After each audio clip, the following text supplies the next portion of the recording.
so that all the functions which are there are properly coordinated, okay, using limits. Okay, so in this case, if I may explain it in simple terms, I think you have heard the people when they say whatever goes up must come down.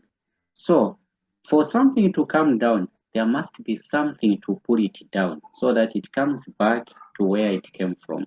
Okay, it's the same principle which we have used so that clients will be able to actually navigate our software properly. If they get stuck, they can easily come back to where they started from using calculus and the limits. Now, without wasting time, let's go through and see what it is. Okay, you log in nicely, quite okay. So I'll log in. I think you are all used with this kind of things. Yeah, there's nothing actually very complex, no. It's just one way to try and help you to move around the software quickly. So what I was trying to explain, for example, when you come here, let's go to the invoice. This is the invoice form which you are familiar with. Now, this is your starting point. Now, suppose after capturing here, I wanted to go to the receipts. How do I go about it? Do I have to close the form? No, you don't have to close the form. This is where now where calculus comes into use. So you simply click here. There is a function which is hidden there. Have you seen that it takes us to the receipt? Okay. So from the receipt there, you can do whatever receipts and print all the receipts after capturing everything there. Now, what happens when you finish capturing the receipt, you have printed the receipt? Then you have to make sure that now you exit there. Now, using the limit function, the limit function means it has to take you back to zero. And that is zero once it's calculated, it means that you have to go back to, it will take you to where you started from. For example, if I click here, see what has happened. It takes me back where I started from. Okay?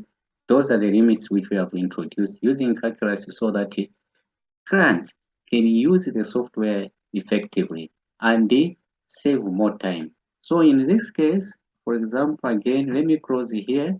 Doing the fixed assets here. All right. This is my fixed asset register here. I'm updating the register here. Now, I realized to say, no, no, no, no, no. After updating my fixed asset register, I need to post the journals. Okay. And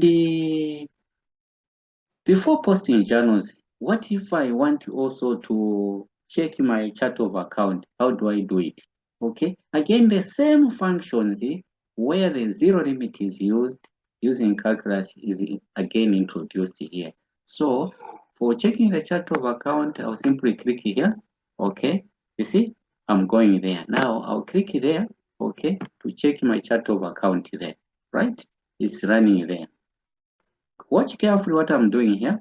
Okay, you see, I'm able to get the chart of account, so I'm able to know to say, okay, the first part of it, the top part, are fixed asset. So I'm able to know to say the item which I want to capture, where does it fall? Is it office equipment, kitchen units, computers, and printers, or whatever it is? This is able to tell me exactly.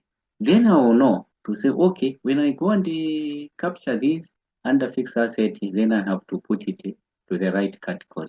Okay, after that, I'll close. Now, the moment I close and then again the zero limit comes into play, okay, it starts now calculating in reverse form. Okay, you can see it takes me back to where I started from. Okay, now at this point again, I'm able to use another route. And the another route which I can use, I can now go to my journal entry without even going to the main menu there. Okay, the shortcut there, I'll use this one. Okay, there we are. So I'm already on the journal there. So you can capture your fixed assets there and allocate the accounts which you want. Now, at this point, what if I want to also go into another route? The other route which I may want to use is to go and now make a payment to the supplier. What am I supposed to do? I will simply come here. Okay. Yeah. There we are. Have you seen that now the payment voucher is opened there? I can do whatever I want. Yeah, do the payments there. After doing the payment, again the limiting factor, the zero limiting factor will come into play. See now what is going to happen. I'll start now applying the zero limiting factor there. Okay? Okay? Have you seen? Yeah. Until I come back to where I was. You can see how good it is using those functions which you are not able to see what is happening in the background, but those functions are calculating the most complex mathematics there. But I'm able to do that, and it's very easy. Anyone can do this by just a click of the button without knowing what is happening in the background. Okay, so you can see that one. Now close here. I go back to the main menu. Okay, fine. Now, what if on the GRIN? Okay, inventory there. Yeah, here is my GRIN. All right. Now, what if I wanted to see my stock report? What do I do? Okay, again, the same calculus comes into play. Okay, I'll simply come here after processing my GRIN because I might want now to see what has happened to my stock. You just click there. You see, it comes there. So you choose the parameters, whatever you want. You preview your stock report. After previewing the stock report, then now you use now the reversing factor, which is now a simple close. A simple close means you are only interested, you are only seeing that this is a close button, but you don't know how it works there, how it calculates the values, so that it takes you back to the starting point. Yeah. So that was our job. We did our job, our homework to do that. So you close there, you see it brings you back to where you were. Okay, that's the beauty about it. So you can even exit. When you exit, you go back to where the main menu is. What about if you are doing the sales orders? What happens from there? Okay, there you are. Now, for the sales orders, after you have confirmed the sales, what should happen after you have done that? It means that now you have to save and print the order, then close this and go back to the main menu and then select the invoice to link the sales order. No, using the same calculus method, we are not going to do that. The limiting factor will come into play again.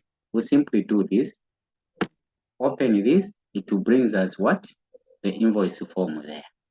As you can see, the invoice form has come there. We can do our invoice, tax invoice there. After doing the tax invoice there, yeah, suppose again we want to print a receipt or generate a receipt, we simply come here and do this. You see, the receipt form comes in there, right? We do our receipts. After doing our receipts, print our receipts, then give it to the customer. Then we simply use now the reverse factor function there, yeah, which I explained from the beginning there, so that it will keep on calculating the values from the high value until it reaches zero. Once it reaches zero, it means that we have reached the starting point. So I'll click there. You can see we are on the other stage. Now, if I click here, it should take me back to the sales order. Have you seen that? Then from there, if I click close here, it should take me now to the main menu. This is how beautiful it is. Now, if, for example, you are again doing the fixed asset, there are many options available. Not fixed asset. Okay, let's see. Fixed assets. What else do we need to do? Okay, this one I've explained already. Okay. Okay, okay. So, right, so from here, if we are to do the supply invoices here, okay,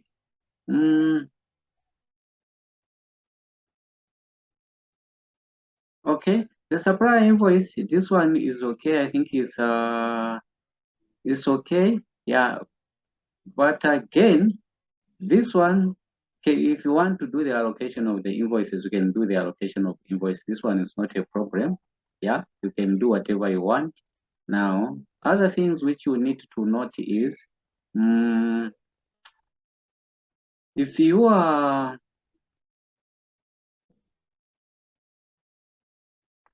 if you are looking at ways of maybe